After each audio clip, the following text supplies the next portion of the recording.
মায়ের যে স্পেসিফিক মর্যাদা দিয়েছেন, যেটার সাথে কোনো প্যারালাল নাই, এই যে মায়ের মর্যাদা, আল জান্নাতু তাহতা আকদামিল উম্মাহাত, এ বিষয়ে যদি একটু বলেন। মায়ের পদতলে সন্তানের জান্নাত, যে হাদিসটির বঙ্গানুবাদ, এই কথাটা বলার উদ্দেশ্য হচ্ছে যে মার সেবা করার মাধ্যমে সে জান্নাত পাবে, এটাই হলো মূল সারাংশ।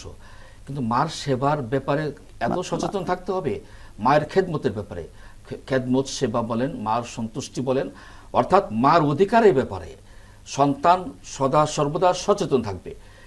আপনি যে এক পর্যায়ে একটা হাদিস বললেন যে হুমা জান্নাতুকা নারুকা, পিতা মাতাই হচ্ছে সন্তানের জন্য জান্নাত, পিতা মাতার সন্তানের জন্য জাহান্নাম, আল্লাহ না করুক। তার মানে হচ্ছে এই, পিতা মাতাকে যদি সে সন্তুষ্ট করতে পারে তাহলে সে জান্নাতি হবে। যদি পিতা মাতাকে আল্লাহ না করুক অবাধ্য হয়ে যাচ্ছে, তাহলে তার জন্য অবধারিত জাহান্নাম। এই জন্য আমরা চাই প্রত্যেকটি সন্তান জান্নাতি হোক। জান্নাতি হতে হলে পিতামাতার সন্তুষ্ট অবশ্যই তাকে কায়েম করতে হবে, পিতামাতা যা চায় তা দিতে হবে।